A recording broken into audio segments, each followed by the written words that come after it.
ठीक है, तो टॉर्क को किस तरह से समझते हैं? That is rotational effect. Okay, और सपोज एक बार फिर से ये कोई इमेजिन करो कोई रॉड है और इसको लेफ्ट एंड पर हिंज किया गया जिसके अबाउट ये रोटेट कर सकती है। ठीक है, लेफ्ट एंड को हम पॉइंट ओ कह लेते हैं, इसका जो राइट एंड है उसको पी से डिनोट कर लेते हैं। तो इसमें अगर कोई फोर्स इस तरह से यहां पर लगाया जाता है, वैल्यू ऑफ फोर्स एफ है, तो इस केस में जो लाइन ऑफ फोर्स है ये हमारे लिए इंपॉर्टेंट होता है। ठीक है, लाइन ऑफ फोर्स की डिस्टेंस निकालते हैं कहां से? जिस पॉइंट के अबाउट आपको टॉर्क निकालना है। तो जैसे मान लो ये लाइन ऑफ फोर्स को मैं दिखा दूं ऐसे करके, this is line of force, इसके अलोंग फोर्स लग रहा है। फोर्स को दोबारा से दिखा देता हूं, this is line of force. ठीक है, तो यहां पर जो डिस्टेंस स्मॉल डी निकालते हैं ये वाली होगी ना। टॉर्क किस तरह से लिखते हैं हम लोग? मैग्नीट्यूड ऑफ टॉर्क को एफ इंटू डी इस तरह से लिखते हैं, यही बताया था ना। तो इस वाले डायग्राम में स्मॉल डी की वैल्यू ये हो जाएगी, और ये वाली लाइन क्या है जिसको कहेंगे, जिसके अलोंग फोर्स लग रहा है, that is line of force. ये ध्यान रखना होता है बस।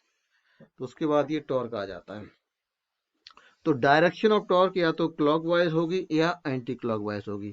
तो इस पर्टिकुलर केस में डायरेक्शन ऑफ टॉर्क क्या होगा? क्लॉकवाइज होगा ना, ड्यू टू दिस फोर्स ये रॉड अगर रोटेट करेगी तो क्लॉकवाइज रोटेट करेगी। इधर क्लियर? तो इसमें अगर वैल्यूज दी होंगी तो आप पुट कर लोगे, आपको मैग्नीट्यूड मिल जाएगा और डायरेक्शन क्लियर है। इसी तरीके से एक तो एग्जांपल और डिस्कस करते हैं। जैसे अब ये डायग्राम आप लोग जस्ट देख लो, ठीक है, ड्रॉ बाद में कर लेना। मैं बहुत सारी सिचुएशन आपको दिखाता हूँ और उसमें अलग अलग सिचुएशंस में कैसे आप टॉर्क को देखोगे ये डिस्कस करते हैं। मान लीजिए इसमें एक फोर्स ऐसे लगा दिया जाए, तो this is the line of force. ठीक है, इसके अलोंग, और अब अगर लाइन ऑफ फोर्स को अगर मैं दिखाता हूं, चलो लाइन ऑफ फोर्स में पहले ही बना लेता हूं, इस बार उल्टा करता हूं। Let me draw line of force. इस लाइन के अलोंग हमें लगाना है फोर्स, इस लाइन के along we will apply force. Now let me apply force along this line. ऐसे मान लो हमने ये फोर्स लगा दिया, तो इस केस में perpendicular distance of the line of force from point P जब आप मार्क करेंगे, कुछ इस तरह से करना होगा, ऐसे यहां से यहां तक की ये डिस्टेंस हो जाएगी ना, परपेंडिकुलर डिस्टेंस। इधर क्लियर? Yes sir. इसमें होता क्या है कि हमें ये जो एंगल है, जैसे जिस पॉइंट पर फोर्स लग रहा है वो वाला पॉइंट, और जिस पॉइंट के अबाउट निकाल रही है ये वाला पॉइंट ओ, ये हमें दिया रहता है। ठीक है, ये लेंथ दी हुई होगी, और इस लाइन और फोर्स लाइन के बीच में जो एंगल है ये भी दिया होगा, मतलब ये वाला एंगल हमें हमेशा दिया हुआ होगा। तो ये थीटा अगर दिया है तो इधर वाला थीटा ये भी नॉन हो जाता है।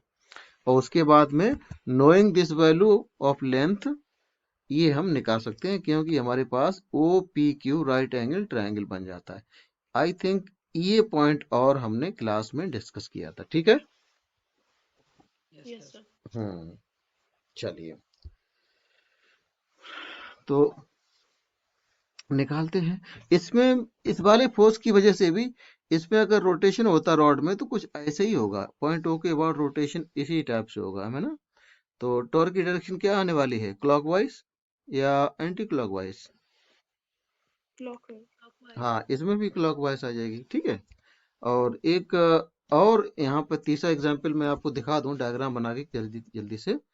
मान लो इसमें तो फोर्स इसी तरह से लगाया हुआ है, ठीक है, अब मैं डी को हटा दूं, तो ड्यू टू दिस फोर्स, अगर रोटेशन होता है तो इसमें क्लॉकवाइज ही होगा। लेकिन अब इसमें और भी फोर्स लगा दिया जाए, मतलब फोर्स की डायरेक्शन को बदल दें, जैसे यही फोर्स है, अगर मैं ऊपर तरफ लगा दूं ऐसे, तो रॉड में रोटेशन अगर होता है इस फोर्स की वजह से, तो दिख रहा है ना क्लियरली, एंटी क्लॉकवाइज होगा ना ऐसे करके। Yes sir. और लाइन ऑफ फोर्स क्या बनेगी, यहां से लेकर यहां तक की डिस्टेंस, ठीक है ना, क्योंकि ये जो लाइन है जिसके अलोंग फोर्स लग रहा है, ये लाइन ऑफ फोर्स हो जाएगी। तो ये डी डिस्टेंस निकाल के आप निकाल लेंगे, ठीक है। चलो अच्छा, एक आप न्यूमेरिकल कैलकुलेशन और करो, जिसमें हम इसी तरह की एक रॉड ले लेंगे, ठीक है। सपोज दिस टाइम एक इस तरीके से हमने एक रॉड ले ली है, ठीक है, और इसमें कुछ फोर्स लगाए हैं। इस हिंज कहीं पर भी कर सकते हैं। इस वाली रॉड को मैं हिंज करूंगा और इस वाले पॉइंट पर, यहां पर कोई पॉइंट ले रहा हूं, यहां पर हिंज करूंगा। अच्छा, हिंज पॉइंट को दिखाने का तरीका ये भी होता है, जैसे मान लो this is just way to show the hinge, ठीक है, ऐसे भी दिखा सकते हैं। ये कोई नाइफ एज जैसा है ना, इसके ऊपर इसको सपोर्ट कर दिया, हिंज भी कर दिया, तो ये रॉड इस वाले पॉइंट के अबाउट है ना रोटेट करने के लिए फ्री है। ये इस तरह से भी रोटेट कर सकती है ना, और दोबारा से मुझे बनाना पड़ेगा, मिट गया। तो अगर कोई बात नहीं, हिंज करेंगे तो ये ऐसे भी कर सकती है रोटेट, है ना, और ऐसे भी कर सकती है। क्लियर है, बताओ जरा। Yes sir. तो यहाँ पर हिंज को मैं दोबारा से दिखा देता हूं, ये मिट गया था ऐसे, यूं, ये हिंज पॉइंट है इस बार। तो इसी पॉइंट को मैं मार्क कर लेता हूं पॉइंट ओ से, ठीक है, यहां पर, और इसमें कुछ फोर्स लगाते हैं। सपोज एक फोर्स हमने इस वाले एंड पे लगाया, ठीक है, इन एंड पॉइंट को कह दो ए और बी। तो बताइए इस एंड बी एंड पर जो फोर्स लगाया है, कॉल दैट फोर्स F2। एक फोर्स इधर भी लगाएंगे जिसको हम F1 कह देंगे। तो ड्यू टू दीज फोर्सेस, अगर हम डायरेक्शन ऑफ टॉर्क निकालें तो क्या क्या होगी, ठीक है। पहले केवल ये बताओ, direction of torque due to force F1 क्या होगी। Anti clockwise. ठीक है, डायरेक्शन ऑफ टॉर्क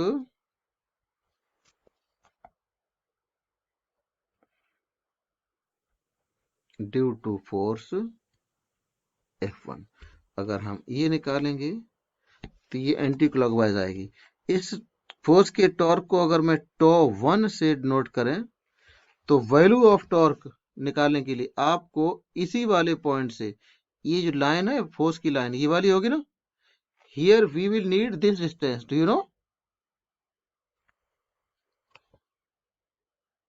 इसी की जरूरत पड़ेगी ना F1 के टॉर्क के लिए। तो वैल्यू हो जाएगी F1 इंटू डी, या डिस्टेंस को भी लिख दो D1, तो ये हो जाएगा, सही है। सिमिलरली इस वाले फोर्स की F2 की लाइन ऑफ फोर्स अगर ऐसे दिखा दोगे, तो करस्पॉन्डिंग मोमेंट आर्म इस तरह से बनाओगे। Let me call this distance as D2।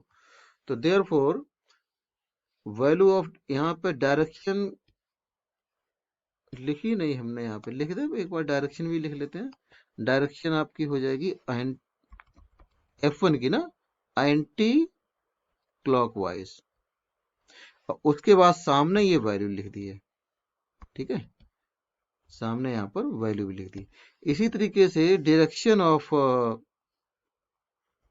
Torque due to force F2 अगर बात करें, तो ये क्लॉकवाइज आएगी। क्लियर है, और वैल्यू क्या होगी जरा बताना एक बार। टॉर्क F2 की, F2D2। बिल्कुल सही, हम इसको कह देंगे F2D2। ठीक है, ये होता है। ओके, वैल्यू निकाली जा सकती है। कुछ वैल्यू ले लेते हैं। सपोज F2 की वैल्यू है 10 न्यूटन और D2 की वैल्यू है से 5, इसको मैं 6 मीटर ले लेता हूँ, और D1 की वैल्यू को मैं ले लेता हूँ 1 मीटर। ठीक है, तो इसमें एक सवाल बन सकता है अच्छा सा, कि फोर्स F1 की वैल्यू क्या होनी चाहिए ताकि क्लॉकवाइज टॉर्क और एंटी क्लॉकवाइज टॉर्क एक दूसरे के बराबर हो जाए, है ना। क्वेश्चन में लिखे दे रहा हूं, है ना। What should be the value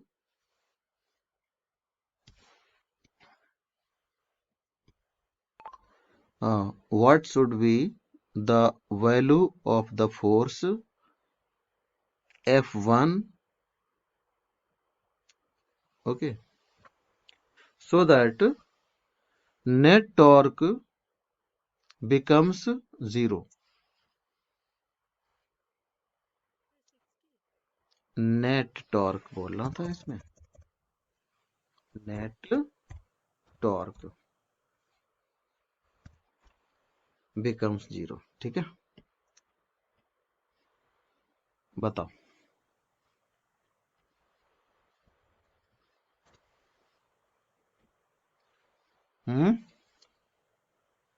बता 60 पाओगे तुम 60। लोग? कितना? 60 न्यूटन। 60। कैसे पता किया आपने? F1D1 equal to F2D2। हाँ बिल्कुल, देखो एक टॉर्क क्लॉकवाइज है, दूसरा टॉर्क एंटी क्लॉकवाइज टॉर्क को हम नॉर्मली माइनस नहीं, एंटी क्लॉकवाइज टॉर्क को प्लस के कैप से दिखाते हैं ना, और इसको माइनस के कैप से। तो के कैप कई बार हम हटा देंगे, फिर जैसे स्ट्रेट लाइन मोशन में नहीं हम लोग डायरेक्शन ऑफ वेलोसिटी और फोर्स स्ट्रेट लाइन मोशन में लेते थे किधर, अलोंग अ गिवन लाइन, तो या तो वो प्लस एक्स के अलोंग या माइनस एक्स के अलोंग। तो हम आई कैप वहां पर नहीं लगाते थे, केवल माइनस और पोस्ट, माइनस और प्लस साइन से ही काम चलाते थे। तो ऐसे ही यहाँ पे के कैप को हटा देंगे तो इस वाले टॉर्क को पॉजिटिव कहा करेंगे जो एंटी क्लॉकवाइज होता है, और जो क्लॉकवाइज हुआ करेगा उसको माइनस साइन से दिखा लेंगे। तो टोटल टॉर्क जब आप निकालोगे तो आप क्या लिखोगे, टॉ 1 प्लस टॉ 2। वेक्टर फॉर्म में जब दिखाओगे तो ऐसे दिखा सकते हो।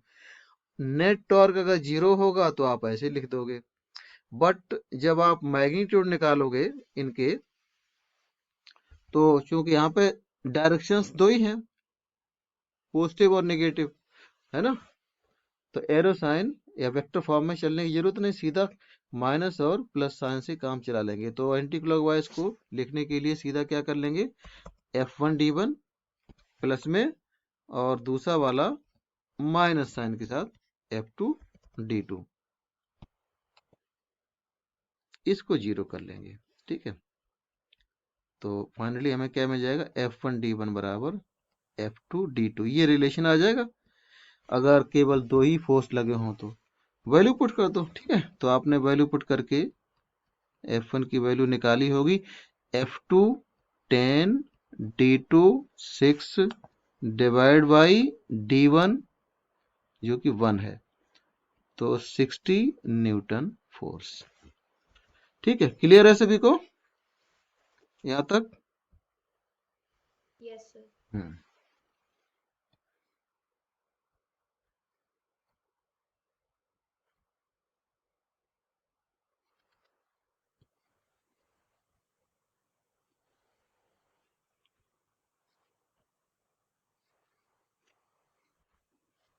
ठीक है, चलिए।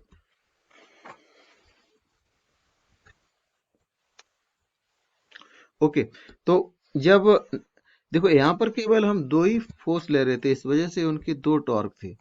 कई बार ऐसा होगा, कई बहुत सारे फोर्स लगे होंगे, हर एक फोर्स का टॉर्क निकालेंगे, तो टोटल टॉर्क अगर जीरो हो जाता है तो हम कह सकते हैं कि जो बॉडी है वो रोटेशनल इक्विलिब्रियम है। ठीक है, तो यहाँ पर हम रोटेशनल इक्विलिब्रियम की बात कर सकते हैं।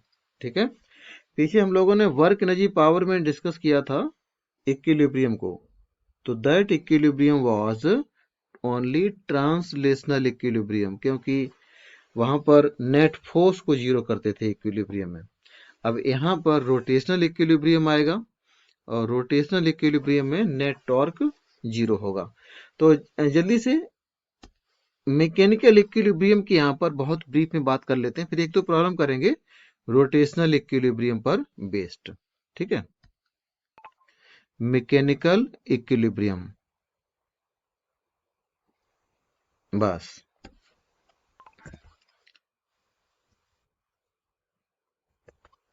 मैकेनिकल इक्विलिब्रियम में दोनों एक टाइप के इक्विलिब्रियम आ जाते हैं, मतलब जिसमें ट्रांसलेशनल भी और रोटेशनल भी। ठीक है, एक हम डिस्कस कर चुके हैं और दूसरा वाला अब यहाँ पर आ गया है, उसमें कुछ बहुत बड़ी बात तो है नहीं, जस्ट केवल लिख लो मैकेनिकल इक्विलिब्रियम का मतलब क्या होता है, जिसमें दोनों इक्विलिब्रियम आ जाते हैं। एक तरफ ट्रांसलेशनल इक्विलिब्रियम, ट्रांसलेशनल,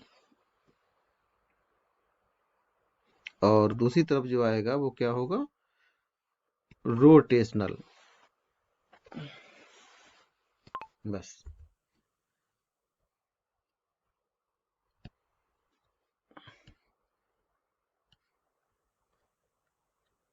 ठीक है, ट्रांसलेशनल इक्विलिब्रियम में क्या करते हैं, नेट फोर्स बिकम्स जीरो।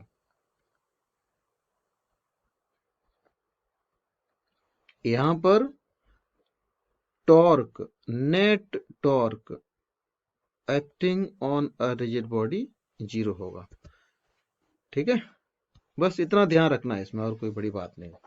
तो पिछले वाले एग्जाम्पल में इस बॉडी पर, ये बॉडी अगर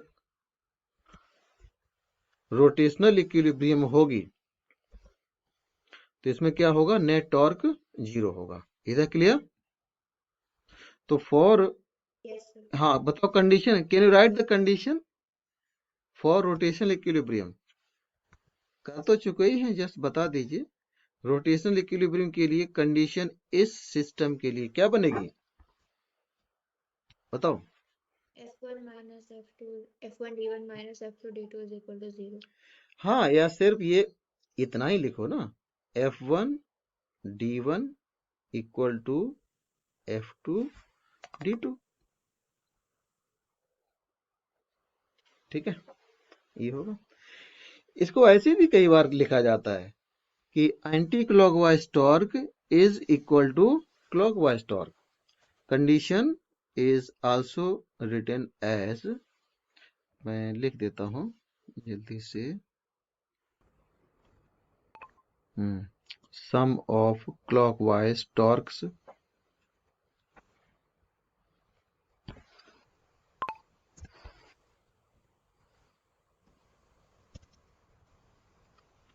यहां पर से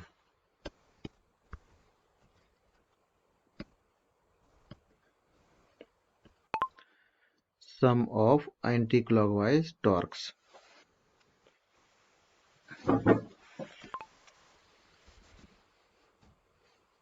चलो, इससे लिखवाने के चक्कर में टाइम और लग गया इतना। बोलो ठीक है, सही आ गया अब तो, बोलो।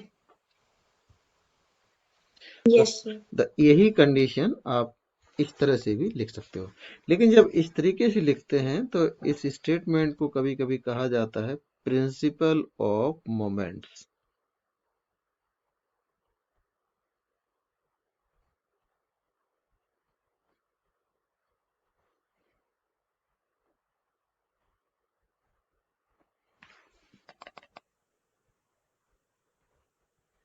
प्रिंसिपल ऑफ मोमेंट्स भी बोल देते हैं। ठीक है, ठीक है, तो देखो, तो ये जो कंडीशन है एक जो हमने अभी न्यूमेरिकल किया था उसमें आप ध्यान देना,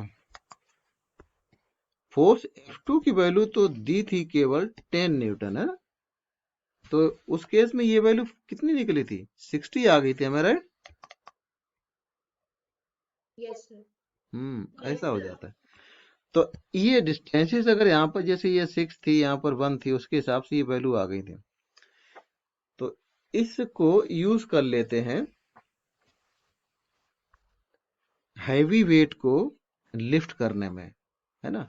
ये जो मैंने रॉड बनाई, ये बेसिकली एक सिंपल सी मैकेनिज्म बन जाती है जिसको कहते हैं lever. Have you heard about lever? बताओ। Yes, sir. हाँ, ये लीवर की जो मैकेनिज्म बन जाती है सिंपल तरीके से, उस केस में क्या होता है कि अगर कोई हैवी लोड उठाना हो, है ना, तो उस लोड को यहाँ पर यूज करेंगे।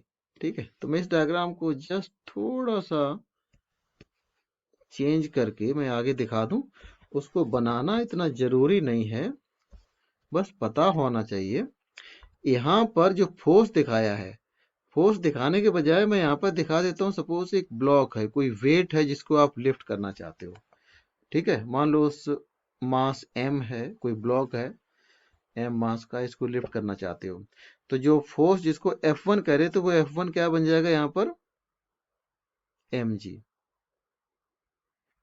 और इसमें जिधर वेट या लोड लगाया है जिसको हम उठाना चाह रहे हैं, इस साइड वाली डिस्टेंस कम रखते हैं, और दूसरी तरफ जिधर फोर्स लगाते हैं, फोर्स को लीवर, इस मैकेनिज्म को जब आप लीवर कहोगे तो जो ये फोर्स है ना, इसको क्या बोलते हैं, एफर्ट।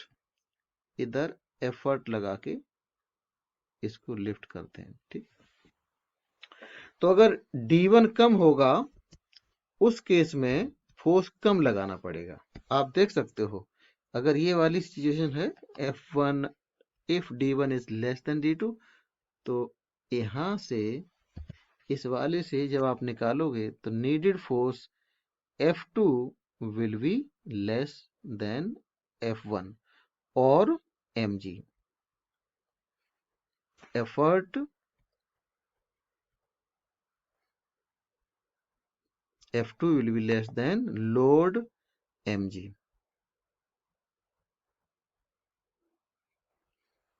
ठीक है, क्लियर? हेलो, ये एक एडिशनल पॉइंट यहाँ पे आ गया था, इसी में ये होता है। और उस केस में अगर हम यहाँ पे रेशियो निकाल लें, किसका, ये जो एफर्ट लगाया है वो तो कम है, और लोड ज्यादा लिफ्ट कर पाएंगे। तो लोड यहाँ पर कौन सा है अपना, है फोर्स F1 ब्रैकेट में, और एफर्ट फोर्स F2 है। ये जब रेशियो निकालोगे तो एक से ज्यादा आएगा। Can you see that? जो हमने वैल्यू भी ली थी, हम लोगों ने F2 की वैल्यू जब 10 ली थी तो ये 60 आ गया था, और यहाँ पे D2 6 था। तो ये रेशियो एक से ज्यादा होता है। और दूसरी बात, यहीं से F1 अपॉन F2, F2 को F1 के नीचे अगर ले आओ यहाँ पर, और D1 को D2 के नीचे पहुंचा दो, तो इस केस में ये लोड अपॉन एफर्ट रेशियो, इसको आप क्या लिख सकते हो, D2 अपॉन D1। तो ये हमेशा एक से ज्यादा आएगा, मतलब लोड ज्यादा होगा, एफर्ट कम लगाना पड़ेगा। और इस रेशियो को ही एक नाम दिया जाता है शॉर्ट में, जिसको कहते हैं MA। किसी को पता हो तो बताइए, MA का यहाँ पर फुल फॉर्म क्या है? Mechanical advantage. Mechanical. हाँ, बिल्कुल बिल्कुल, मैकेनिकल एडवांटेज। चलिए,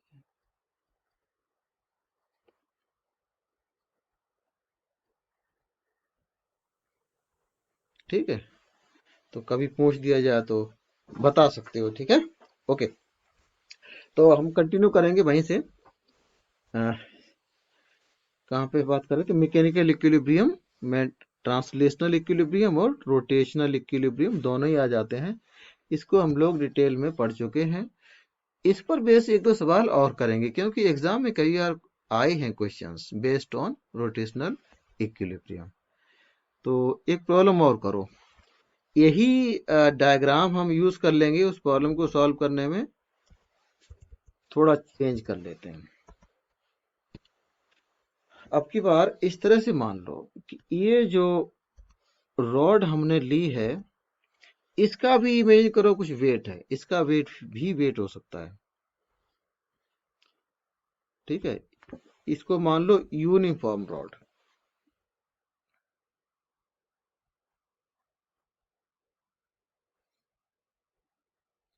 इसका अपना मास मान लो m आपको दिया है, let us take it is 2 kg, और इसकी लेंथ को आप ले लो, टोटल लेंथ 2 मीटर या 200 सेंटीमीटर ऐसे करके। और जहां पे इसको हिंज किया है, ये वाला पॉइंट, ये लेफ्ट पॉइंट से किसी डिस्टेंस पर है, ये आपको इसमें दिया हुआ होगा। ठीक है, अब ये बताओ इस रॉड का अपना वेट कहां पर लगाओगे? इसका अपना वेट कहाँ होगा? टोटल मास कहाँ पे रखोगे, ये बता दो केवल। Centre of mass. बिल्कुल, इसीलिए सेंटर मास को हम लोग पढ़ते हैं। तो सेंटर ऑफ मास इसका यहाँ पर है, तो टोटल मास यहाँ पे रखा हुआ मानोगे। तो effectively force due to gravity जो लगेगा वो इसी पॉइंट पर होगा ना। यहाँ पर एक फोर्स लगेगा, इस फोर्स को mg लिख लोगे ना। Yes, sir. हाँ, तो इसकी वैल्यू क्या होगी? 20 20 Newton. 20। न्यूटन। जी की वैल्यू 10 ले लेंगे तो ओके।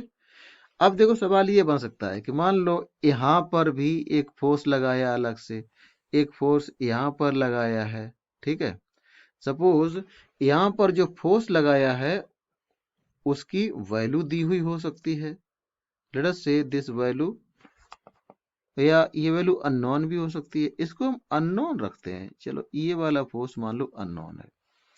और लेफ्ट साइड में एक ब्लॉक लटकाया है, ठीक है, ऐसे, जिसका कुछ मास आपको दिया है। सपोज ये मास मान लो है 4 kg का, मैं इसको ज्यादा बड़ा लेता हूं, 10 kg मान लो, इसको ले लेते हैं। 10 kg का ये है, 2 kg का यहां पर था।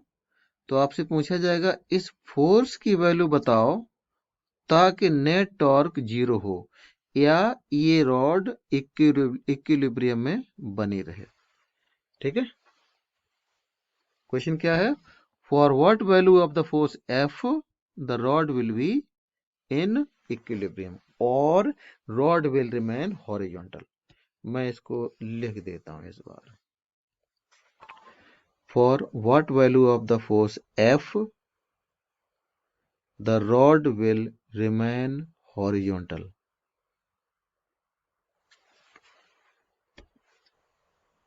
ठीक है, बस ये है। कितने कितने दूर है दोनों इससे? हाँ बिल्कुल, ये क्वेश्चन में दिया हुआ होगा। ठीक है, तो ये कई बार ऐसे भी दे देते हैं, instead of giving the distance directly, कभी कभी इस तरह से भी देते हैं। जैसे ये इसको स्केल मान लो, उसको बाद में करेंगे, चलो पहले मैं डिस्टेंस दे ही देता हूँ आपको। ये डिस्टेंस यहाँ से यहाँ तक की, यहाँ से यहाँ तक की, और यहाँ से यहाँ तक की, ये सब दी हुई होंगी। ठीक है, इसमें ये वाली डिस्टेंस को हम ले लेते हैं 150 सेंटीमीटर। ओके, ये डिस्टेंस, और ये वाली डिस्टेंस ले लेते हैं 60 सेंटीमीटर। ये वाली आपको खुद बतानी पड़ेगी, कोई बताएगा ये कितनी होगी? सर लेकिन ए भी 200 सेंटीमीटर का है, तो हाँ, ए 60 थोड़ा नहीं सा हो सकता। ये मैंने कुछ इसको ज्यादा वैसा कर दिया, इसको कम कर दें थोड़ा सा, इसको कम कर देते हैं, आपने सही बात बताई है। इसको हम ले लेते हैं 120। ठीक है, अब बताओ, ये वाला तो मिड पॉइंट होगा ना रॉड का, ये वाला, क्योंकि यहाँ पर आप मास, 20. Yes. हाँ, तो ये मिड पॉइंट है, तो यहाँ से यहाँ तक का डिस्टेंस कितना होगा? 100 सेंटीमीटर। टोटल लंबाई कितनी है? 200। Sir, 40. हाँ, तो ये 40 हो जाएगी। तो बता फिर, डिस्टेंस ऐसे कर आ गई, तो बोलिए वैल्यू ऑफ फोर्स क्या होगी? सॉल्व करके जल्दी से बता दो, अब इसमें कुछ बचा नहीं है। अब की बार 3 फोर्स लग रहे हैं, इन फोर्सेस में एंटी क्लॉकवाइज टॉर्क कितना होगा? Total torque which is anti clockwise, ये अगर निकालें तो खाली इस 10 kg की वजह से जो फोर्स आएगा उसका होगा ना, इस पॉइंट के अबाउट, इस वाले, ऐसे होगा ना। एक एक का देखना सभी लोग, आप जब इसका टॉर्क निकालोगे, है ना, कितना फोर्स है ये, इस पर इफेक्टिवली कितना फोर्स लगेगा नीचे due to this weight? 100 100 newtons. Newton. तो केवल इसकी वजह से इस, ये रॉड कैसे रोटेट करना चाहेगी? एंटी क्लॉकवाइज ना। तो एंटी क्लॉकवाइज टॉर्क केवल इसी फोर्स का है, तो ओ के अबाउट निकाल रहे हैं, तो वैल्यू हो जाएगी फोर्स इनटू 60 सेंटीमीटर, या 0.6 मीटर लिख दो। इधर क्लियर? Yes, sir. और जो क्लॉकवाइज टॉर्क आएगा टोटल, वो कितना होगा? पहले इस वाले फोर्स का होगा, mg का टॉर्क निकालो पहले, क्या होगा mg का? 20 Newton multiplied by 40 centimetre means 0.4। ठीक है, इसका हो गया। f का कितना होगा टॉर्क? f की वैल्यू अननोन है, तो f इंटू डिस्टेंस कौन सी लोगे? यहाँ यहीं से लेनी है, बोलो। 1.2, 120 सेंटीमीटर। क्लियर यहां तक? इस फोर्स की लाइन यहां से 120 पर है, तो ये d इसके लिए, इस फोर्स के लिए d ये हो गया, और इस वाले के लिए ये हो गया। तो ये दोनों फोर्स, इनका जो टॉर्क है क्लॉकवाइज आएगा। तो इक्विलिब्रियम में रहने के लिए आप क्या करेंगे? Clockwise torque equal to anti clockwise torque, बोलो। Yes, sir. तो बस ये कंडीशन है, this is the condition for equilibrium. तो वैल्यू को पुट कर दो बस, ठीक है, बताओ। Sir, 130/3. हम्म तो ये वैल्यू और ये वैल्यू, ये दोनों हो जाएंगे इक्वल। लेफ्ट साइड में 0.4 इंटू दिस 8 हो गया, प्लस 1.2 f, राइट साइड में 60 हो गया, है राइट? तो ऐसा करके 1.2 इंटू एफ, ये तो आ रहा है 60 माइनस 8, 52 हो गया ना। तो f की वैल्यू यहाँ से जब आप निकालोगे तो 52 डिवाइड बाई 1.2। ठीक है, बस आप 10 से मल्टीप्लाई करके इस तरह से लिख सकते हो। अब ये 2 से तो डिवाइड हो जाएगा बड़ी आसानी से। क्या आएगा 2 से डिवाइड होके? 260 ऊपर दिखेगा और नीचे 6 हो जाएगा। 2 से फिर डिवाइड हो जाएगा, है ना, 130/3 न्यूटन। यहीं पर छोड़ सकते हो या डेसिमल में निकाल के दिखा सकते हो। क्लियर? बताओ जरा, सही है यहाँ कि इसको एक स्केल मान लिया था। ठीक है, वो वाला आप कर लेना। ठीक है, मैं आपको जस्ट हिंट दे दूं, क्वेश्चन कैसे था। इस तरीके से यूनिफॉर्म रॉड, मास इसका कुछ डिफरेंट था, और यहां पर जो फोर्स के बजाय एक ब्लॉक लगाया था। ठीक है, एक ब्लॉक लटका दिया था, और इधर कोई फोर्स लगाया था। उस फोर्स की वैल्यू का पता नहीं, या कोई हो सकता है ये भी कोई ब्लॉक ही हो। सपोज ये ब्लॉक इतना बड़ा ले लिया था, इसके बजाय मान लो ये 4 kg का यहाँ पर ब्लॉक है, या 4 के बजाय यहाँ पर मैं इसको 6 kg का ले लेता हूँ, और इधर वाले ब्लॉक का मास m, और यही मास कितना है ये पूछ लिया था, और ये दिया था कि ये जो स्केल है, ये रॉड की बजाय इसको क्या नाम दिया, 200 सेंटीमीटर बड़ा स्केल, जिसका मास अपना इतना था, और ये मास जहां पर है वहां पर जो मार्क है वो 180 सेंटीमीटर वाला मार्क। आपको पता है ये डिविजन्स बने होंगे इसमें जगह जगह पे ना, ऐसे करके यहाँ पर कुछ होगा, कुछ डिवीजन यहाँ पर होगा, तो यहाँ पर 0 वाला डिवीजन होगा, यहाँ पर 200 सेंटीमीटर वाला आएगा, यहाँ पर कोई मार्क आएगा, इस मार्क को मान लो 40 सेंटीमीटर कह लो, मिडिल वाला ऑब्वियसली कहाँ पर आएगा बताओ, 100 सेंटीमीटर पे, बोलो। 100।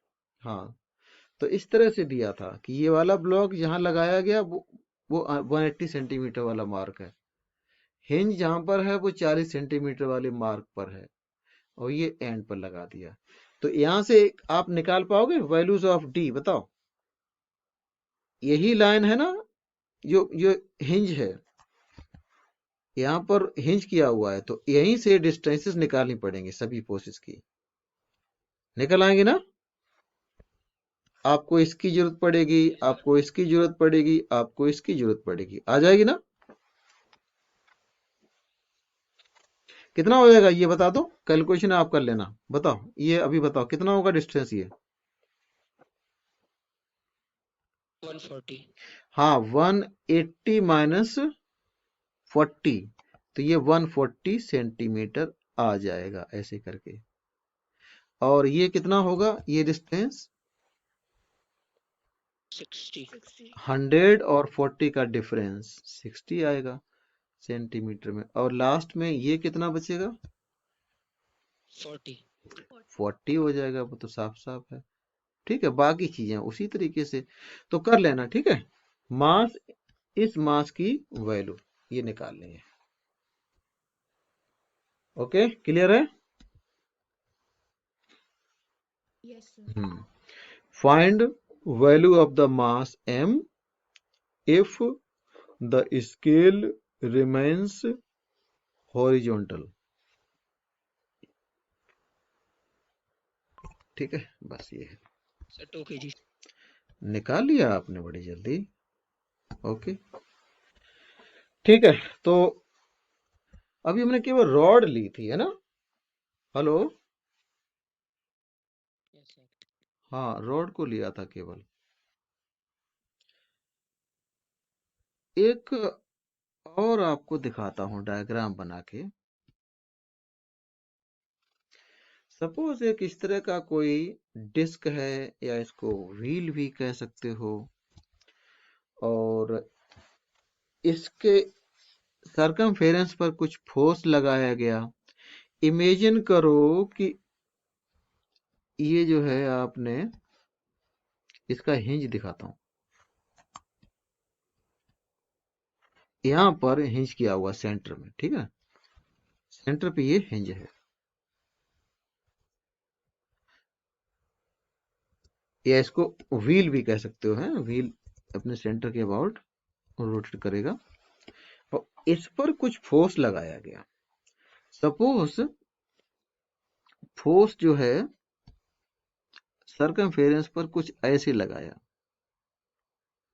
तो बताइए, अगर मैं आपको वैल्यू दे दूं इस फोर्स की, और इसकी ये रेडियस बनेगी, है ना, और ये फोर्स यस। F, तो इसी पॉइंट के अबाउट ये हिंज करेगा, है ना, it is free to rotate about this hinge, तो what will be value of torque. FR।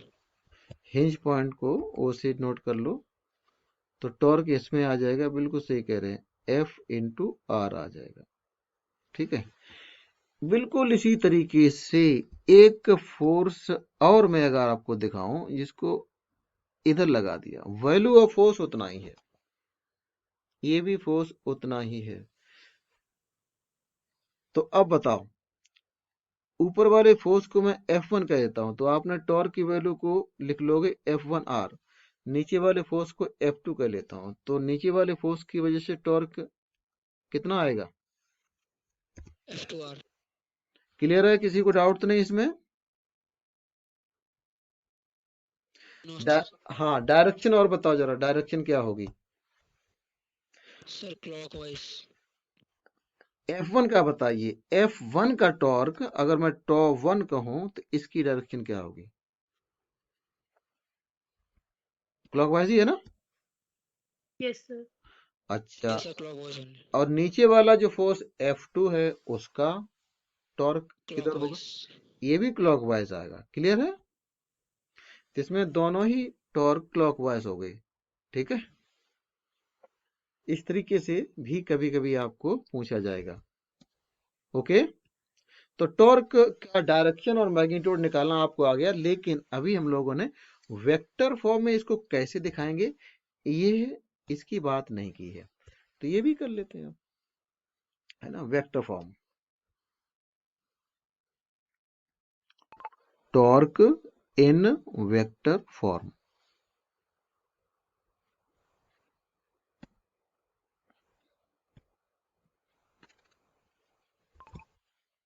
ठीक है,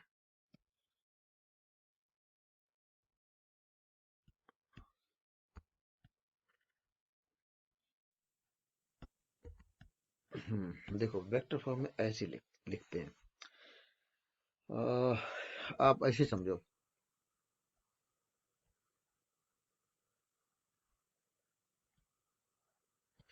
इमेजिन करो कि जो अभी हमने रॉड यहाँ पे दिखाई थी ऐसे करके, ये है, ऐसे मान लो, और ये पॉइंट है यहाँ पर, पॉइंट ओ ये है, पॉइंट ओ के अबाउट टॉर्क निकालना है। फोर्स लगाया गया है मान लो इस वाले पॉइंट पर, कॉल दैट पॉइंट पी। ठीक है, तो हमें अगर पॉइंट ओ के अबाउट निकालना है टॉर्क, तो सबसे पहले हम इस वेक्टर को इसमें शो करते हैं, ये वाला ओ से लेकर एफ पी तक का जो वेक्टर है, इस वेक्टर को तो डिनोट करेंगे वेक्टर आर, और फोर्स वेक्टर जो है मान लो इस तरह से है, ये वाला आपका फोर्स वेक्टर है। तो ऑब्वियसली ये जो वेक्टर आर है और फोर्स वेक्टर है, दोनों के बीच में ये वाला एंगल आपको दिया हुआ होगा, लेकिन पॉइंट ओ के अबाउट जब टॉर्क अब आप लिखोगे तो ये होता है रिलेशन आर क्रॉस एफ, ये वेक्टर फॉर्म में ऐसे एक्सप्रेस किया जाता है। इधर क्लियर? आर इसमें पहले आता है, एफ बाद में आता है, और यहीं से अगर आप मैग्नीट्यूड निकालोगे टॉर्क का, तो आप जानते हो कि आर वेक्टर और एफ वेक्टर के बीच में ये एंगल अगर आपको दिया है तो ये क्या बन जाएगा बताओ? F into R into sine theta. बोलो, क्रॉस प्रोडक्ट तो आप जानते हो ना, या भूल गए? Yes. हाँ, तो मैग्नीट्यूड को आप ऐसे लिखते हैं। क्लियर? जो लेकिन हम लोगों ने उसको एफ इंटू डी करके लिखा था, वो कैसे लिख लिया था, तो वो पॉइंट भी आपको यहाँ पे बता देता हूं।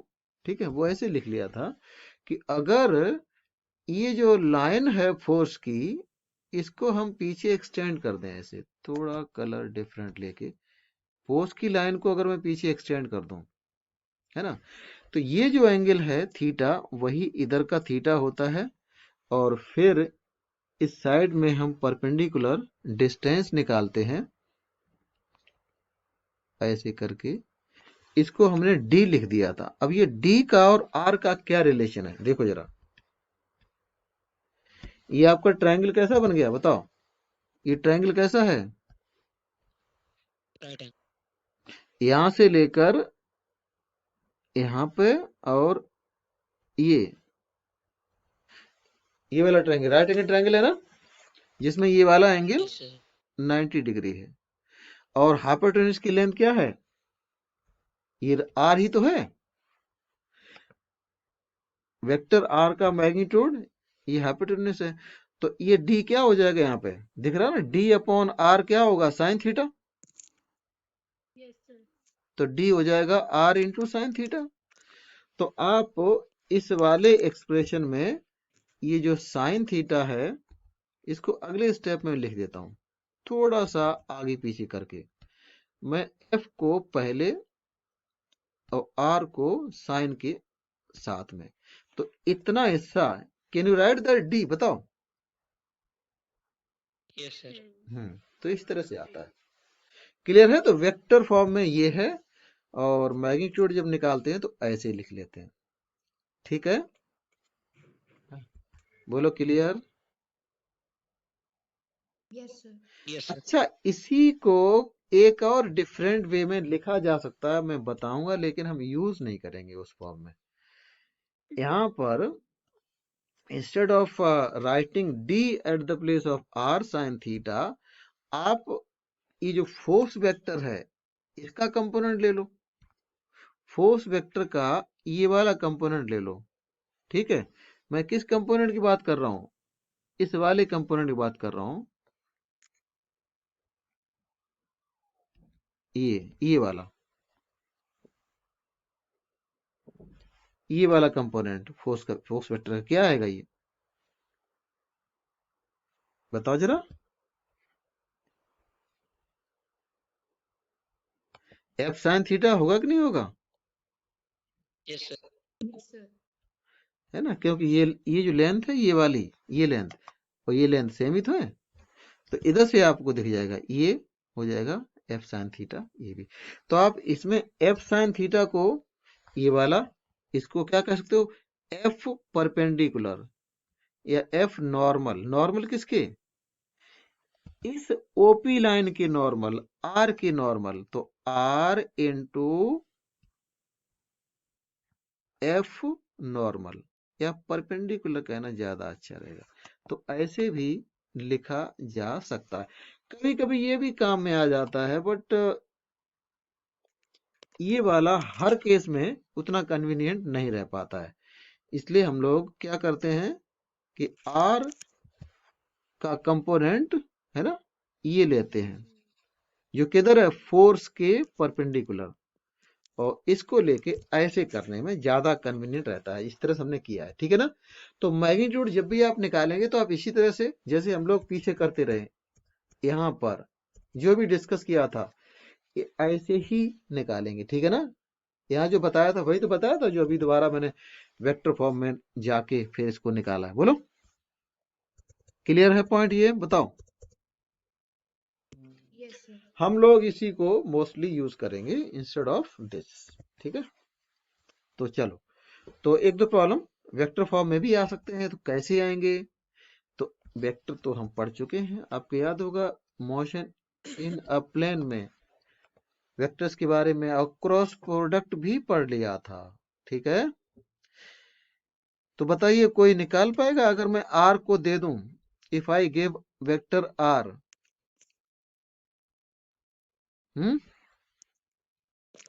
let us take vector r as 2i cap, बस मत, और फोर्स वेक्टर को मैं लिख रहा हूं 4j कैप, इस तरीके से। तो आपको पूछा गया कि टॉर्क अबाउट ओरिजिन क्या होगा,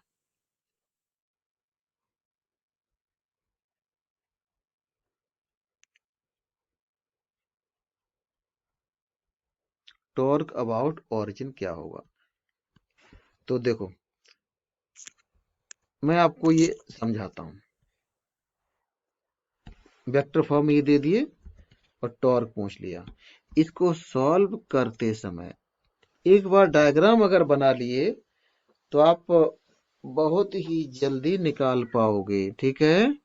let me show the axis, इधर हमने दिखाया एक्स एक्सिस, इधर वाई एक्सिस, ठीक है। यहां पर है ओरिजिन, इधर क्लियर। और वो जो पॉइंट है जहां पर फोर्स लगाया गया, वो पॉइंट ये है, इसी पॉइंट का ये जो कोऑर्डिनेट है वो पोजीशन वेक्टर है, यही दिया हुआ है। इस पॉइंट का कोऑर्डिनेट क्या हो जाएगा, 2,0 होगा अगर आर को आप ऐसे दिखाओगे, आर वेक्टर को। बताइए, बोलो, क्लियर ये पॉइंट है? Yes, sir. आर वेक्टर अगर ऐसे है, इसका मतलब उस पॉइंट का कोऑर्डिनेट जहां पर है ना, जिस पॉइंट का ये पोजीशन वेक्टर है वो ये होगा बस। तो यहाँ पर फोर्स लगाया, फोर्स क्या है, फोर्स को भी दिखा दो जरा, फोर्स किधर है, 4J cap, direction of force किधर होगी बताओ? Sir, y-axis. Y axis. तो फोर्स वेक्टर कहां पर बनाया है वो भी आपको दिखा दिया, और वैल्यू है 4, डायरेक्शन इस तरह से आगे। तो अब आप उस तरीके से भी देखोगे तो भी आ जाएगा, F×D करके भी अगर आप सोचोगे तो भी कर लोगे। बताओ, आपको दिख रहा है लाइन ऑफ फोर्स इसमें क्या कौन सी है? Can you see? ये लाइन ऑफ फोर्स दिख रही है आपको ऐसे करके, और इस लाइन ऑफ फोर्स की डिस्टेंस ओरिजिन से, जिसके अबाउट टॉर्क निकालना है, बोलो कितनी है? ये ये डिस्टेंस यही तो है, 2 ही तो है ये। 2. हाँ, तो उस तरह से भी देख सकते हो, ठीक है। लेकिन चलो अच्छा, पहले जैसे करते रहे वैसे ही कर लो। डायग्राम बनाने के बाद हमें दिख गया कि डी की वैल्यू यहाँ पर आर का ही मैग्नीट्यूड है, जो कितना है, 2 मीटर। तो टॉर्क आ जाएगा एफ, मैग्नीट्यूड है 4, डी की वैल्यू है 2, वैल्यू आ जाएगी 8। और टर्निंग इफेक्ट पॉइंट ओ के अबाउट इस वाले फोर्स का क्या होगा, क्लॉकवाइज या एंटी क्लॉकवाइज? Anti clockwise. तो एंटी क्लॉकवाइज को के कैप या माइनस के कैप कैसे दिखाओगे? सर माइनस के कैप। हाँ जी। तो जो वैल्यू है आगे चल के जब वेक्टर फॉर्म में जरूरत पड़ेगी तो आप ऐसे दिखा देंगे, प्लस साइन लगाने की जरूरत नहीं, खाली के कैप दिखा दो, 8 के कैप। ठीक है। अब हाँ बताइए जरा, क्या बात कर रहे, कोई दिक्कत किसी को? सर एंटी क्लॉकवाइज में माइनस के आएगा या पॉजिटिव के? एंटी क्लॉकवाइज में ही आता है प्लस के कैप, याद रखिए, उल्टा है। आप ये मत समझना कि क्लॉकवाइज के को हम लिखेंगे प्लस से, क्लॉकवाइज माइनस साइन आता है। ये कहां से आया, मैं आपको याद लगवाता हूं। एंगल के बारे में पता होगा ना, एंगल को जब आप मेजर करते हो इस तरीके से, तो ये पॉजिटिव एंगल होता है, नेगेटिव एंगल होता है, कुछ याद है? Anti clockwise angles are taken as positive. ये रोटेशन पॉजिटिव डायरेक्शन होती है, ये वाली एंटी क्लॉकवाइज रोटेशन ये पॉजिटिव है, क्लॉकवाइज ये नेगेटिव होती है। ठीक है, ध्यान रखो। तो हमने देखो F×D पे ही आके दोबारा फिर निकाल लिया, लेकिन वेक्टर फॉर्म में करो। अच्छा, ये तो हमने कर लिया। एक का सवाल वेक्टर फॉर्म में भी करना आना चाहिए, जरूरी नहीं है आंसर तुम्हारा आ ही जाएगा, क्योंकि डायग्राम बना लोगे तो आपको पता चल जाएगा F×D क्या है। बट दूसरा तरीका, सीधा R क्रॉस F ऐसे करके ही अगर निकालो तो क्या आएगा, तो R वेक्टर को आप लिखेंगे 2i कैप, फिर क्रॉस लगाएंगे, फिर लिखेंगे 4j कैप। अब ये जो क्रॉस है वो तो केवल जो वेक्टर हैं i और j उनके लिए होता है, क्रॉस का मीनिंग कोई नंबर या स्केलर वैल्यूज के लिए नहीं है। तो ये क्रॉस i कैप और j कैप के लिए है। तो आपको वैल्यू तो आपके सामने ये आई गई है, डायरेक्शन यहां से मिलेगी।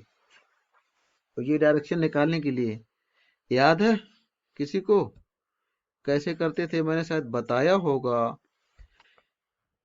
रेफरेंस आपको क्रैम करने की जरूरत नहीं, मैंने आपको शॉर्टकट सिंपलर वे बताया था कि आप रेफरेंस सर्किल बना लो, एंटी क्लॉकवाइज सेंस जो कि पॉजिटिव सेंस ऑफ डायरेक्शन होता है, मार्क करके आई, जे और के मार्क कर लो। उसके बाद में अगर आपको आई और जे का ये वाला वैल्यू निकालना है, डायरेक्शन निकालना है आई क्रॉस जे का, तो आई से जे पर जा रहे हो, पहले से दूसरे पर, तो आई से जे पर डायरेक्शन कैसी है, एंटी क्लॉकवाइज, तो आगे वाला ही मिलेगा, के हो जाएगा, पॉजिटिव में के आ जाएगा, याद है ना। Yes sir. हाँ, तो यहाँ पे आई क्रॉस जे को क्या लिख लोगे बताओ, के कैप। के कैप, पॉजिटिव के कैप, तो वहीं पे आ गए ना, देखो ना, हमने पहले किया भी था, पहले मैंने डायरेक्ट बता दिया था कि एंटी क्लॉकवाइज को पॉजिटिव ले लेते हैं। अब आपको वेक्टर फॉर्म में भी याद आ गया होगा, ठीक है। अब क्लियर है ये पॉइंट। Yes, sir. तो in short let me revise that point again. अगर वेक्टर फॉर्म में ही दिया हुआ है आर और एफ, तो वेक्टर फॉर्म में ही निकाल लेना, ठीक है। और अगर इस तरीके से प्रॉब्लम है जैसे हम लोग यहाँ पे कर रहे थे, तो फिर एफ इंटू डी वाला कॉन्सेप्ट ही लगाना, ठीक है। इधर क्लियर, जल्दी बताओ। आवाज नहीं आ रही। Yes, sir. Yes, sir. Clear. हाँ, तो चलो आर और एफ दो पोजीशन वेक्टर मैं आपको दे के छोड़ रहा हूं, इस वाले प्रॉब्लम को आप करेंगे खुद, ठीक है। आप मोशन इन अ प्लेन में एक बार जाके अपने लेक्चर नोट्स में देखना क्रॉस प्रोडक्ट कैसे निकाला था।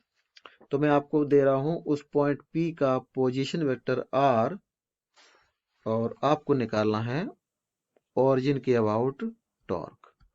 तो 2i cap plus 3j cap plus 4k cap, और f है आपका इस तरह से दिया जा रहा है 4i cap 5j cap plus 6k cap. ये वेक्टर फॉर्म में यूनिट न्यूटन है, यहाँ पे यूनिट मीटर है। तो अबाउट द ओरिजिन टॉर्क निकालना है वेक्टर फॉर्म में चलते हुए। बाद में अगर मैग्नीट्यूड की जरूरत पड़ेगी तो किस तरीके से किसी वेक्टर का मैग्नीट्यूड निकालते हैं, मॉड कैसे लेते हैं, आपको पता है, तो ये आप करना, ठीक है। क्लियर, चलें आगे। Yes, sir.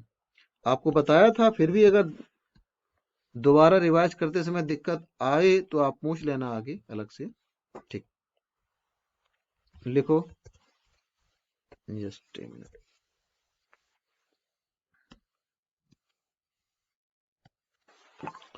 Angular momentum,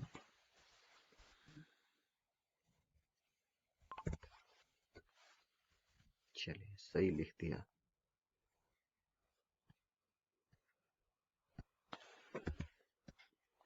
So it is defined as moment of momentum, ठीक है ना। क्या बोला मैंने, it is defined as moment of momentum।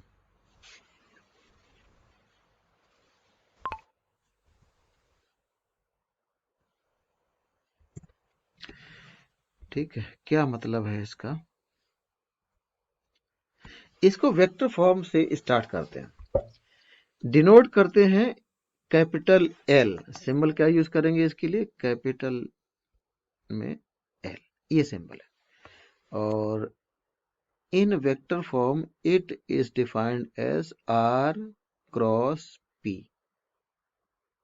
ये होता है, ये डेफिनेशन है, ठीक है। यहाँ पे आर क्या है ये आपको जस्ट बताना है, और पी आप जानते हैं, इट इज लीनियर मोमेंटम या केवल मोमेंटम, जिसको कहते हैं एम इंटू वी, ऐसे करके आता है, ठीक है।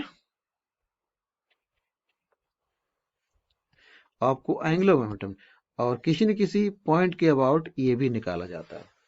तो एक डायग्राम में बनाता हूं, उससे पॉइंट क्लियर हो जाएगा। जैसे मान लो ओरिजिन के अबाउट आपको निकालना है एंगुलर मोमेंटम, और आपको दिया है पार्टिकल मूव कर रहा है किसी सर्टेन वेलोसिटी से, तो उसका मोमेंटम पता चल जाएगा। डायरेक्शन ऑफ मोशन मान लो ये है पार्टिकल की, वेलोसिटी दी हुई है, तो मोमेंटम इस पार्टिकल का p इधर है, m इंटू वी, ऐसे। इस वाले पॉइंट पर मान लो आपका पार्टिकल है, पॉइंट p कह लेते हैं, पॉइंट o के अबाउट निकालना है टॉर्क। इसमें जो r वेक्टर है वो क्या है ना, तो r वेक्टर बेसिकली ऐसे आएगा, ओरिजिन के रिस्पेक्ट में इसी पॉइंट p का पोजीशन वेक्टर ये है r, समझ गए ना। जब r क्रॉस p करेंगे तो p वेक्टर ये है, r वेक्टर ये है, और o के अबाउट यहां पे हम निकाल रहे होते हैं एंगुलर मोमेंटम। ओके, ठीक है, ये पॉइंट बताओ जरा, कुछ Yes, sir. एग्जाम्पल लेके इसको डिस्कस करेंगे। इसको भी अगर आप आगे बढ़ाएं तो देखो, लेट अस फाइंड मैग्नीट्यूड। तो मैग्नीट्यूड जब आप निकालोगे तो मॉड दोनों तरफ लगा दो, और मॉड जब लगाओगे तो लेफ्ट में फिर हम खाली एल ऐसे लिख लेंगे, और इसको R into P into sine theta, cross product में साइन थीटा ही आता ना, बताओ जरा। Yes, sir. Yes, sir. तो इसको भी दो तरीके हैं निकालने के, एक तो आर को साइन थीटा के साइड में रख लो तो वो डी बन जाएगा पहले की तरीके से, और पी को अलग रखो, है ना, इसको डी कह दो तो ये बन जाएगा पी इंटू डी। और दूसरा तरीका है पी साइन थीटा को एक साथ रखो और आर को साइड में रखो, तो इसको आप लिख सकते हो ऐसे, आर इंटू पी का परपेंडिकुलर कंपोनेंट, किसके, आर के। तो यहां पर भी हम लोग ज्यादातर जिसको यूज करेंगे वो ये होगा मोस्टली, जिसमें P मोमेंटम का मैग्नीट्यूड इंटू डी, हम लोग ज्यादातर इसी को यूज करेंगे, ये ज्यादा कन्वीनियंट रहता है, हर जगह आ जाएगा। बताओ, ठीक है। तो एक एग्जाम्पल से, इसी एग्जाम्पल को ले लो, ये डायग्राम मैं सेपरेटली अगले वाले पेज पे ले जाता हूं और फिर मैं समझाता हूं। यहां पर देखो, ये जो लाइन हमने बनाई है, इस लाइन पे जरा ध्यान दो। मैं बात कर रहा हूं इस लाइन की, जिस लाइन के अलोंग आपका पार्टिकल मूव कर रहा है।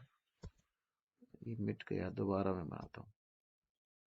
आपका पार्टिकल इसी लाइन के अलोंग मूव करते हुए जा रहा है ना, हेलो, Yes, sir. हाँ, उस लाइन को दोबारा से हाईलाइट करता हूं। ये वो लाइन है जिस लाइन के अलोंग आपका पार्टिकल जा रहा है, और पार्टिकल की जो वेलोसिटी मैंने मार्क की थी, दोबारा मार्क कर देता हूं। ये इधर मोमेंटम है, ठीक है, मोमेंटम रेड कलर से मार्क किया, और ये जो ग्रीन कलर से मैंने मार्क किया, ये क्या है, लाइन ऑफ मोमेंटम।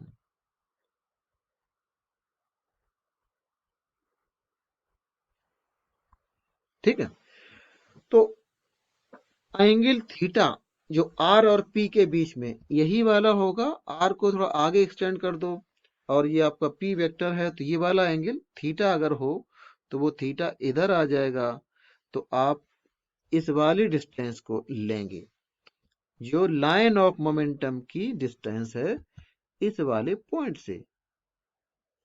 आगे समझ में, ये जो आर साइन थीटा को हमने जो यहाँ पे लिख दिया था डी के बराबर, ऐसे ही आएगा इस वाले ट्रायंगल में। जल्दी बताओ, यस और no, quickly, hello. Yes, sir.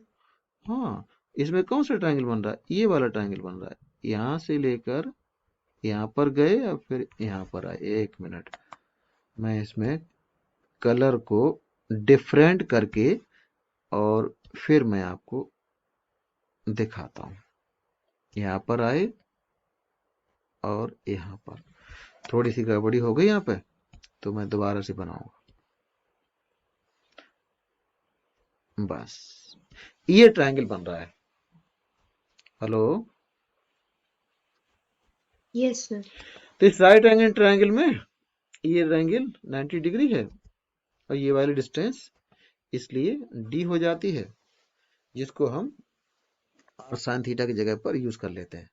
तो आगे से जब एंगुलर मोमेंटम को भी निकालोगे तो आपको P इंटू डी करके ही निकालना होगा। ठीक है, सही है। Yes, sir. एक न्यूमेरिकल करो। Yes, अच्छा, sir. एक न्यूमेरिकल करो जिसमें आपको कुछ मैं वैल्यू दे रहा हूं। मैं आपको बता रहा हूं कि आपका जो पार्टिकल है उसका मास सपोज है 1 kg और ये मूव कर रहा है with speed which is given as 10 metre पर सेकेंड और किसी इंस्टेंट पर पॉइंट P पर है जिसमें ये वाला पॉइंट B है जो कि y एक्सिस पर है और पार्टिकल की पोजीशन को दिखाने के लिए एक पॉइंट ये भी है। ठीक है, तो what is given is point A की डिस्टेंस आपको दी हुई है 3 मीटर ले लेते हैं और पॉइंट बी की डिस्टेंस ओ से दी हुई है 2 मीटर। ठीक है, तो आपको बताना है कि what is magnitude of momentum about O, magnitude of angular momentum about O, magnitude of angular momentum about origin. निकालो जरा क्या आएगा।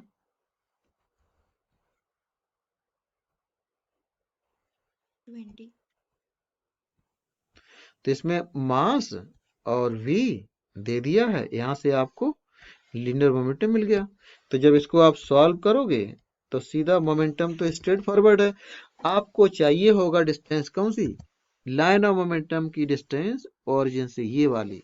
तो d की जगह पर ये है। इसमें किसी को डाउट तो नहीं, पहले ये बताइए, क्लियर है।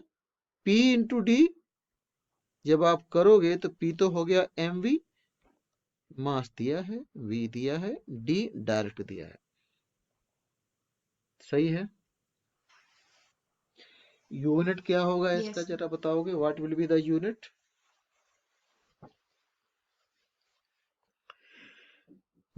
किलोग्राम मास में से, मीटर पर सेकेंड वेलोसिटी में से, इनटू डी और आ गया दोबारा, तो डी में से भी मीटर निकलेगा तो मीटर का क्या हो जाएगा, स्क्वायर। बोलो clear. Yes, sir. Yes, sir. हाँ, so be careful about the unit. जो क्वांटिटीज दी हुई है ना एम वी डी, उन्हीं में से ऐसे यूनिट्स का निकल आएगा। चलो, जहां तक इसकी डायरेक्शन की बात है तो ये डायरेक्शन भी उसी तरीके से क्लॉकवाइज एंटी क्लॉकवाइज भी कह सकते हो। ठीक है, क्लॉकवाइज एंटी क्लॉकवाइज भी कह सकते हो। कैसे, इसी चीज को अगर आप वेक्टर फॉर्म में आपको पूछा जाए, है ना, तो आपको जो आर है ना, इस आर वेक्टर को आपको दिया जाएगा और फिर आप इसको वेक्टर फॉर्म में भी निकाल लेंगे। ठीक, एक करें, वेक्टर फॉर्म में अगर जाओगे तो थोड़ा सा कॉम्प्लेक्स हो जाएगा ये, थोड़ा सा मुश्किल हो जाएगा। इसलिए मैं एक क्वेश्चन दूसरा आपको दूंगा वेक्टर फॉर्म में होने के बावजूद भी कैलकुलेशन सिंपल तरीके से हो जाए। इसलिए सपोज आपको यहां पर भी पॉइंट ओ मतलब ओरिजिन के अबाउट निकालना है एंगुलर मोमेंटम, और पार्टिकल जहां पर लोकेटेड है वो वाला पॉइंट पी अब की बार यहां पर है। ओके, इस पी पॉइंट का आपको दिया हुआ है पोजीशन वेक्टर, तो ओरिजिन के रिस्पेक्ट में पोजीशन वेक्टर ये वाला आपको दिया है और मोमेंटम वेक्टर पार्टिकल का कुछ इस तरह से है, इस डायरेक्शन में। ये वेक्टर आर है। ठीक है, तो suppose position vector is given as 3j cap, momentum vector is given as 5i cap, और पार्टिकल का जो मोमेंटम वेक्टर ही पूरा दे दिया है तो मास भी उसमें आ ही चुका है। तो आपको निकालना है ओरिजिन के अबाउट एंगुलर मोमेंटम क्या होगा, बता जरा, करो तो। Find angular momentum about origin.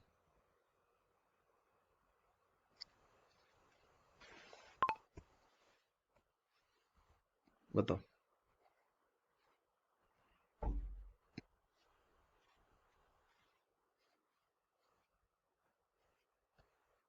Hello, try कर रहे हैं आप लोग?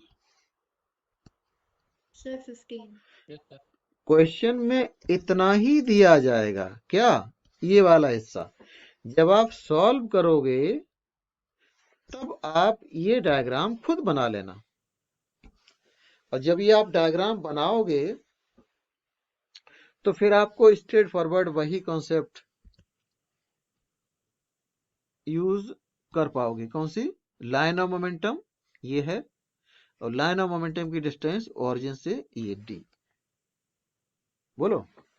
तो सीधा इसमें दो तरीके हैं। देखो, पहला तरीका नॉर्मली जो P इंटू डी करके ही करते हैं, तो उस हिसाब से भी आप देख पाएंगे कि P की वैल्यू 5 है, D की वैल्यू R का मैग्नीट्यूड है। बोलो बोलो, क्लियर? Yes, sir. लेकिन इसको वेक्टर फॉर्म में अगर करोगे तो फिर आप R क्रॉस P करोगे, तो R वेक्टर आपका 3j कैप है क्रॉस, और P वेक्टर आपका 5i कैप है।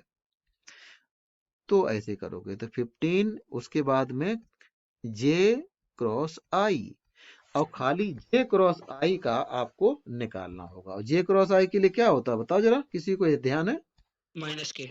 हाँ, उसके लिए अगर भूल भी जाते हो तो तुरंत ही रेफरेंस सर्किल बना लिया करो, anti clockwise sense of direction I, J और K मार्क कर लिया करो। ठीक है, और उसके बाद देख लो कि J से I पर आ रहे हो, उल्टी तरफ जा रहे होगे ना क्लॉकवाइज, तभी तो पहुंचोगे J से I पर, तो माइनस में आ जाएगा K cap. J cross I क्या बन गया? -k cap. तो वेक्टर फॉर्म में ये आ जाएगा, डायरेक्शन में आ जाएगी। ठीक है, Yes, sir. तो इस तरह से आता है। ओके, तो आगे का एक सवाल मैं आपके लिए छोड़ रहा हूं। आप क्रॉस प्रोडक्ट पढ़ चुके हो, इसलिए यही जो होमवर्क मैंने आपको दिया था, यही डेटा मैं आपको दे रहा हूं थोड़ा सा बदल के। ये भी आप करना, जिसमें आर दिया है और यहां पर मान लीजिए ये वेक्टर पी दिया हुआ है इस तरह से। तो आपको बताना है एंगुलर मोमेंटम अबाउट ओरिजिन। ठीक है ना? क्या निकालना है? Find angular momentum about origin. ठीक है, ये लैंग्वेज आ गई।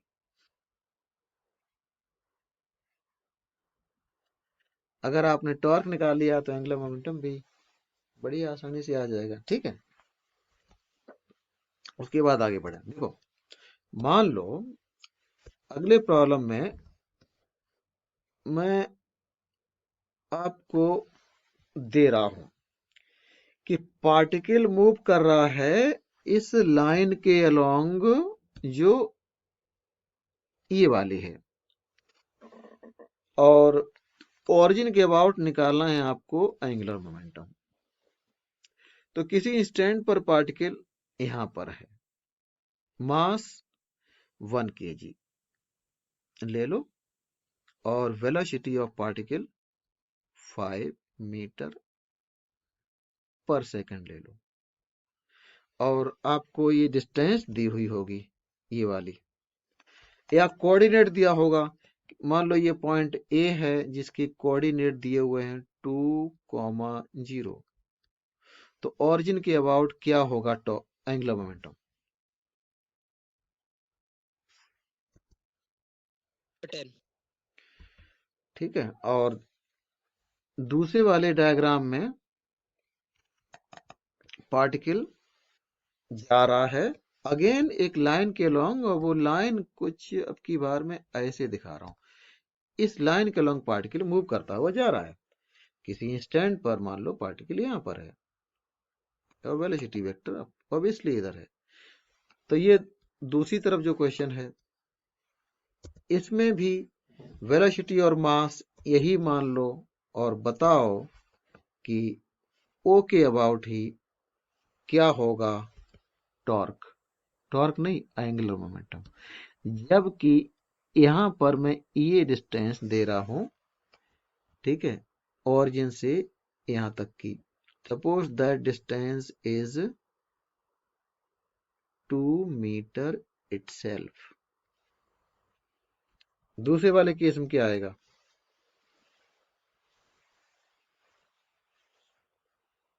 10.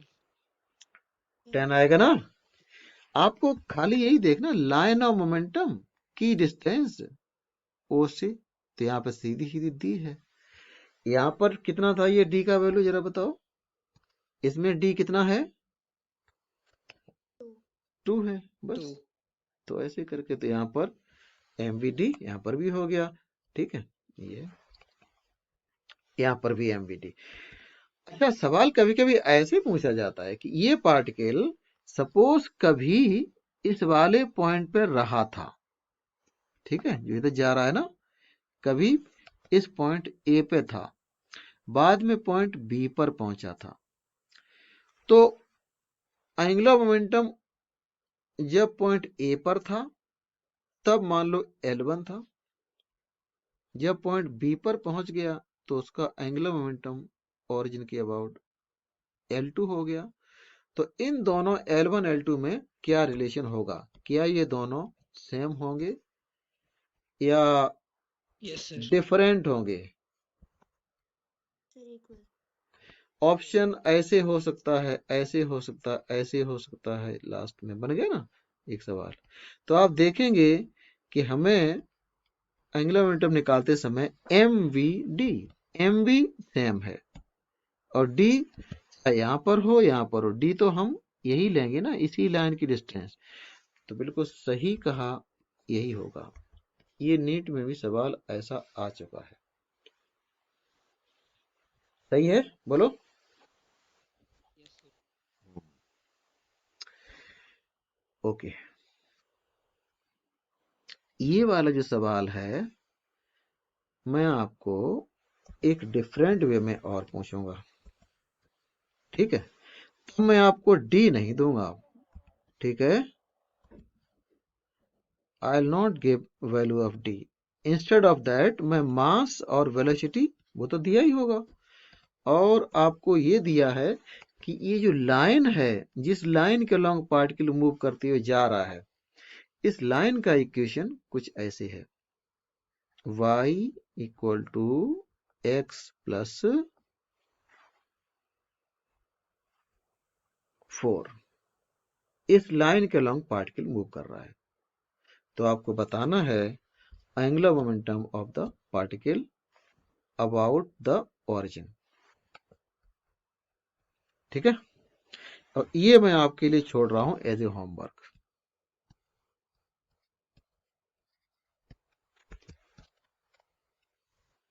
क्लियर? ट्राई करोगे इसको, बताइए। Yes, sir. अब की बार डी की वैल्यू डायरेक्टली नहीं दी है, लेकिन आप निकाल सकते हो, तो आप ट्राई करोगे। नहीं आता है तो आप पूछ लेना, ठीक है। बहुत सिंपल सा है, ठीक है। Particle is moving on a circular path. Circle मैंने आपको ये दिखाया है, ठीक है। इस सर्किल पे आपका पार्टिकल मूव करते हुए जा रहा है और इस सर्किल की रेडियस दी हुई है r, पार्टिकल का मास है m, स्पीड है v। किसी इंस्टेंट पर इमेजिन करो कि पार्टिकल यहां पर है, इस जगह पर है, इसका डायरेक्शन ऑफ वेलोसिटी इस तरह से दिखाया गया है। तो यही जो इसका जो सेंटर है ओ, उसी के अबाउट आपको निकालना है। बताओ क्या होगा इसमें। Particle moves with constant speed.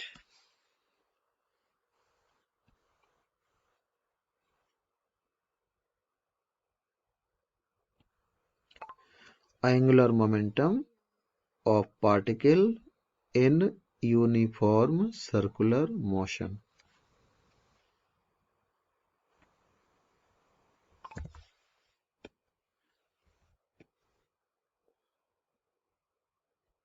बोलो, बताइए कोई क्या वैल्यू आएगी। MVR। mvr। ठीक है, किसी को दिक्कत नहीं। लाइन ऑफ मोमेंटम इस वाले पॉइंट पर जहां दिखाया है, साफ साफ दिख रही है ना, जिधर वेलोसिटी है that is line of momentum, है ना। और इस लाइन ऑफ मोमेंटम की परपेंडिकुलर डिस्टेंस कहां से, जिसके अबाउट आपको निकालना है, यही तो देखना है। बताओ, तो यहाँ पर ये d की वैल्यू क्या होगी, रेडियस के बराबर ही आ जाएगी, है राइट। तो Yes. देयरफॉर एंगुलर मोमेंटम निकालोगे तो p मींस mv और d मींस r। ठीक है, तो सर्कुलर मोशन में ऐसे आएगी। अगर यूनिफॉर्म सर्कुलर मोशन होगी तो वैल्यू हमेशा यही रहेगी। और डायरेक्शन भी कैसी रहेगी, अगर मान लो पार्टिकल मूव कर रहा है एंटी क्लॉकवाइज डायरेक्शन में, तो बता सकते हो डायरेक्शन के कैप से दिखाओगे या माइनस के कैप से। So K cap. ये क्या? के कैप ये टॉर्क के तरीके से ही होता है। अगर एंटी क्लॉकवाइज चल रहा होगा तो प्लस के कैप हो जाएगा।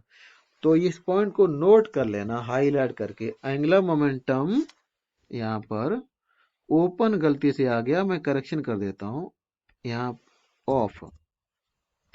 Angular momentum of a particle in uniform circular motion remains constant. ठीक है, ये नोट कर लेना।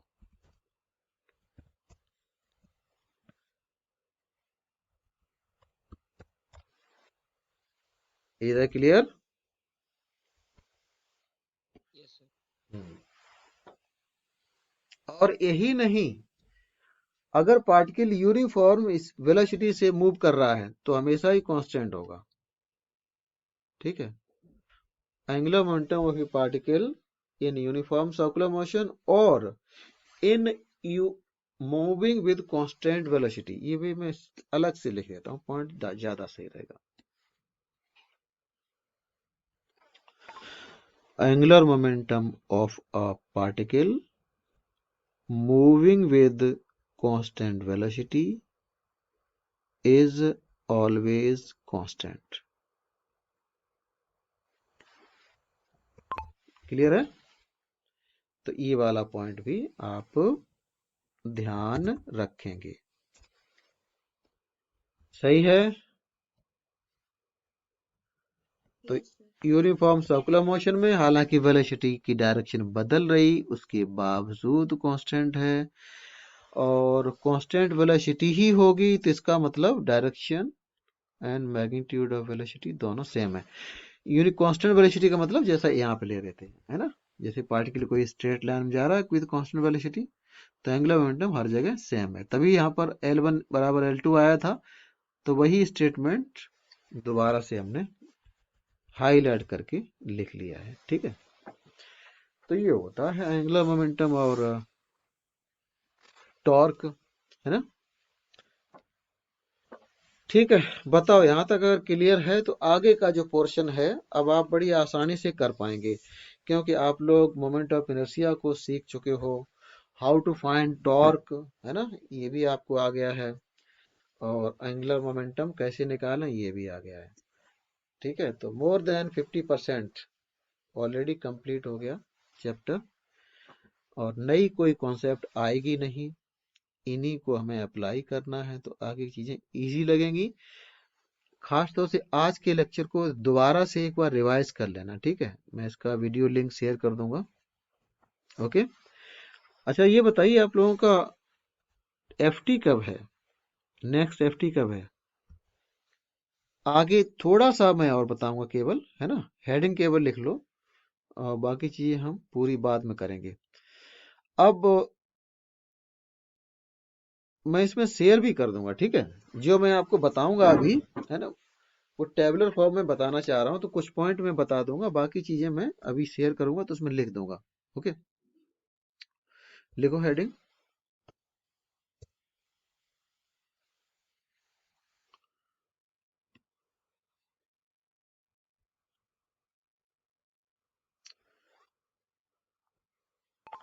हाँ, comparison between translational motion and rotational motion, ठीक है? ये हमें करना है। आगे का पोर्शन कंपेयर करते हुए हम इसको डिस्कस कर लेंगे।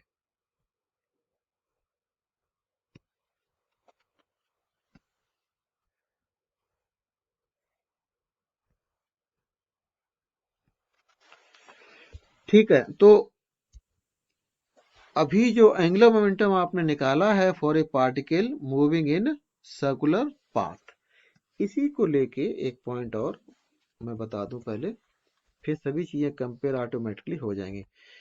मान लीजिए पार्टिकल आपका मूव कर रहा है, इसका एंगुलर मोमेंटम आपने लिख लिया, है ना, और ये डी को मैं यहां से हटा दूं तब काम चलेगा। सर्कुलर मोशन में आप ये भी तो जानते हो कि जो वेलोसिटी v है और angular velocity omega of particle, उनमें ये रिलेशन होता है, बताओ जरा। Yes sir. तो इसी वाले एक्सप्रेशन में अगर मैं इस v की जगह पर r ओमेगा रख दूं तो r दो बार दिखेगा, स्क्वायर हो जाएगा, बोलो। एक r पहले यस से है, एक v में आ जाएगा r ओमेगा, तो ये मिल जाएगा। लेकिन ये वाला टर्म कुछ याद आ रहा है क्या होता है? Can you recall that term, M R square? In moment of inertia. बिल्कुल सही। तो ये moment of inertia single particle का होता है, ठीक है? इसमें ये वाला डिस्टेंस r है। ओके, तो एंगुलर मोमेंटम सिंगल पार्टिकल के लिए जो कि सर्कुलर मोशन में चल रहा है, mvr भी लिख सकते हो उसको, I इंटू ओमेगा करके भी लिख सकते हो, ठीक है? लेकिन अगर कोई रिजिड बॉडी कोई मूव कर रही है, मान लो, है ना, there is a some large body या there may be a spherical body, ठीक है? स्फेरिकल बॉडी बेटर रहेगा, मैं इसको स्फेरिकल बॉडी एक लेके चलो। मान लो इस तरह कोई स्फेरिकल बॉडी है और ये रोटेट कर रही है किसी फिक्स एक्सिस के अबाउट, और एंगुलर वेलोसिटी इसमें ओमेगा है। तो इस बॉडी के अंदर कोई एक सिंगल पार्टिकल अगर आप ले लो, तो उस सिंगल पार्टिकल का जो पाथ है वो कैसा होगा? Can you guess? बताओ, सर्कुलर होगा ना? किसी भी सिंगल पार्टिकल का पाथ सर्कुलर ही तो होगा ना? Yes sir. तो इस पूरी रिजिड बॉडी के लिए अगर आप एंगुलर मोमेंटम निकालोगे तो आप क्या करोगे?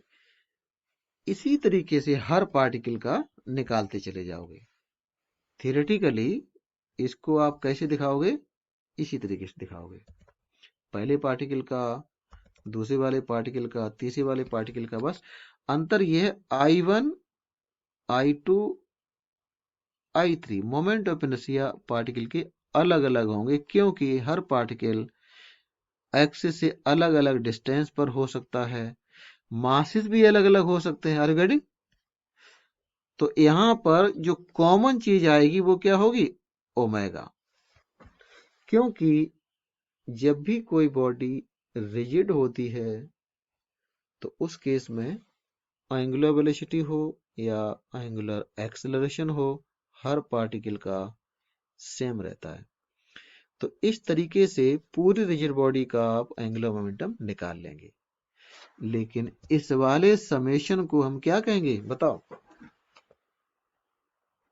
जल्दी बोलो।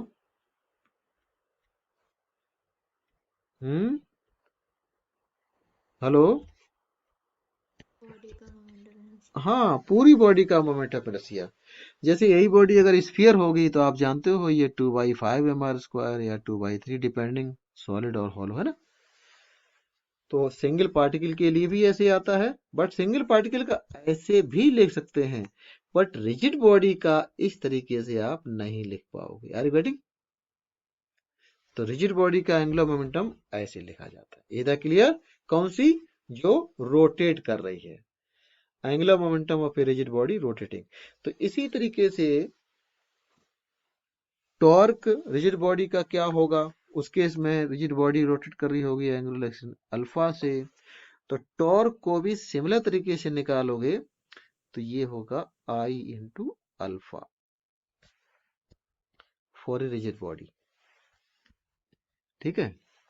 सिंगल पार्टिकल का जो टॉर्क है या कोई एक सिंगल फोर्स कहीं पे लग रहा है तब तो R क्रॉस F कर लोगे। For a rigid body that is rotating about fixed axis उसको ऐसे निकाला जाता है। तो यही चीजें हैं, कंपेयर करते हुए हम टेबलर फॉर्म में डिस्कस कर लेंगे। ठीक है।